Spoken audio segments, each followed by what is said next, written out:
នៅយប់ថ្ងៃចូលឆ្នាំចិនអាណាដែលជាម្ដាយក្មេករបស់ខ្ញុំបាននិយាយថារង្វាន់សម្រាប់កូននឹងផ្អែកលើពិន្ទុតេស្តរបស់ពួកគេចៅប្រុសច្បងទទួលបានពិន្ទុ200ដូច្នេះគាត់បានឲ្យគាត់200ចៅប្រុសពៅទទួលបាន700ដូច្នេះគាត់បានឲ្យគាត់700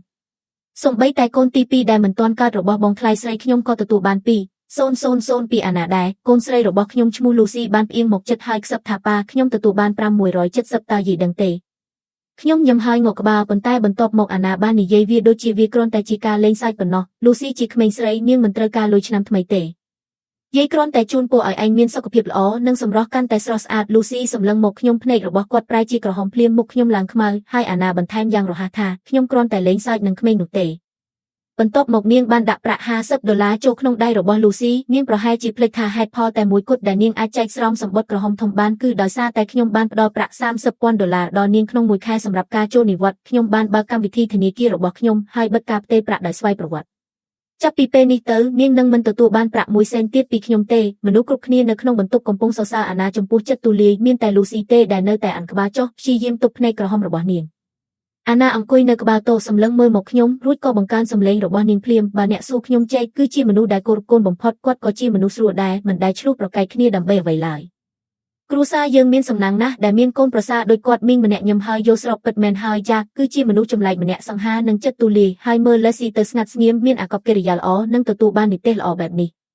នាងយកតម្រាប់តាមឪពុករបស់នាងនៅថ្ងៃអនាគតនាងច្បាស់ជានឹងរៀបការក្នុងគ្រួសារល្អមួយហើយរស់នៅដោយស្រួលពាក្យថារៀបការក្នុងគ្រួសារល្អធ្វើឲ្យខ្ញុំឈឺចាប់ខ្លាំងណាស់ម្រាមដៃខ្ញុំរួញហើយបូមាត់ខ្ញុំរឹតដោយខ្ញុំមិនដឹងខ្លួនសាច់ញាតិផ្សេងទៀតនៅទៅបានចូលរួមចំណែកបងថ្លៃស្រីរបស់ខ្ញុំញ៉ាំពីត្រចៀកមួយទៅត្រចៀកមួយម៉ាក់ពិតជាពេញចិត្តបងថ្លៃរបស់យើងណាស់ពួកយើងដែលនៅសល់មិនសំខាន់ទេអេម៉ាភរិយាខ្ញុំបានដាក់ឆ្អឹងជំនីមួយដុំចូលក្នុងចានរបស់ខ្ញុំហើយខ្សឹបប្រាប់ថាម៉ាក់កំពុងសរសើរម៉ាក់ហេតុអ្វីបានជាម៉ាក់នៅតែមិនសប្បាយចិត្តខ្ញុំរអ៊ូតិចប៉ុន្តែពេលក្រឡេកមើលឆ្អឹងជំនីនៅក្នុងចានរបស់ខ្ញុំក៏បាត់បង់ចំណង់អាហារទៅហើយពេលនោះក្មួយប្រុសរបស់អាណាឈ្មោះថុំដែលទើបតែចាប់ផ្ដើមធ្វើការថ្មីនេះបានត្រដុសដៃរបស់គាត់ហើយដើរមកដល់ញឹមយ៉ាងធំមីងអាណាអនុញ្ញាតឲ្យខ្ញុំលើកកែវជូនម៉ាក់គាត់បានហៅអាណាមុនរួចក៏ងាកមករកខ្ញុំដោយភ្នែកចង់ដឹងចង់ឃើញខ្ញុំខ្មាស់អៀនបន្តិចប៉ុន្តែមានរឿងមួយដែលខ្ញុំចង់សួរអ្នកយ៉ាកមុននឹងគាត់អាចនិយាយចប់អេណាបានកាត់ភ្លាមហេតុអ្វីត្រូវខ្មាស់អៀនជាមួយបងថ្លៃរបស់អ្នកគ្រាន់តែនិយាយវាទៅច្បាស់ណាស់ថាថុំមិនបានគ្រោងនឹងខ្មាស់អៀនទេគាត់និយាយយ៉ាងរហ័សថាខ្ញុំកំពុងព្យាយាមទិញឡានថ្មីមួយសម្រាប់ឆ្នាំថ្មីខ្ញុំបានរកឃើញមួយហើយប៉ុន្តែខ្ញុំខ្វះលុយប្រហែល$150,000ខ្ញុំសង្ឃឹមថាយ៉ាកអាចនឹងរកឃើញខ្ញុំអូប៉ុណ្ណឹងហើយឬន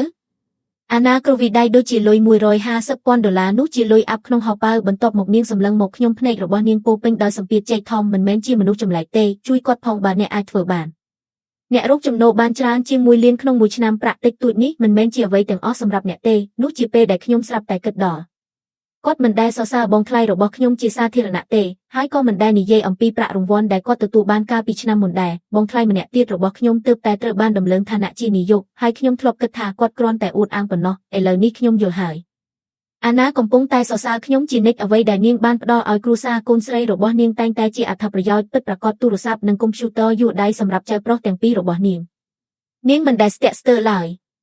ប៉ុន្តែពេលនិយាយដល់ខ្ញុំទទួលបានតែពាក្យសរសើរទេប៉ុណ្ណោះនាងបានប្រើពាក្យថាគោរពកូនសមហេតុផលនិងមិនគិតពីប្រយោជន៍ផ្ទាល់ខ្លួនដើម្បីលើកតម្កើងខ្ញុំនៅចំពោះមុខមនុស្សគ្រប់គ្នាដែលធ្វើឲ្យខ្ញុំពិបាកបដិសេធពាក្យសម្ដីផ្អែមល្ហែមរបស់នាងប្រៀបបាននឹងស្ករគ្រាប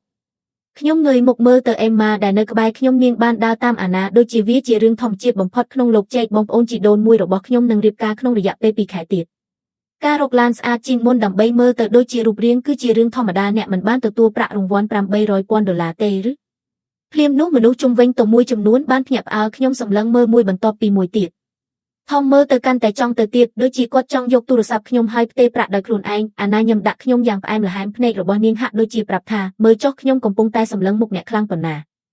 ប្រញាប់ឡើងហើយយល់ព្រមខ្ញុំបានរើកន្សែងក្តៅវណ្ហនៅពីមុខខ្ញុំហើយជូរតម្រាមដៃនីមួយយឺតដោយប្រុងប្រយ័ត្នបន្ទាប់មកខ្ញុំបានបោះវាត្រឡប់ទៅលើទៅវិញហើយសម្លឹងមើលទៅក្នុងភ្នែកដែលពោពេញដោយក្តីរំពឹងរបស់អាណាគាត់មិនទិញប្រពន្ធទី2ឲ្យខ្ញុំទេដូច្នេះហេតុអ្វីខ្ញុំត្រូវចំណាយសម្រាប់វាស្នាមញឹមរបស់អាណាបានកកនៅលើមុខរបស់នាងមនុស្សគ្រប់គ្នានៅក្នុងបន្ទប់សម្លឹងមើលខ្ញុំដោយភ្នែកធំដូចជាពួកគេមិនអាចជឿអ្វីដែលពួកគេទើបតែខ្ញុំមិនបានមើលអ្នកណាម្នាក់ម្ដងទៀតទេរួមទាំងអេម៉ានៅក្បែរខ្ញុំដែលមុខរបស់នាងបានប្រែជាក្រហមចាស់ដោយភាពខ្មាស់អៀន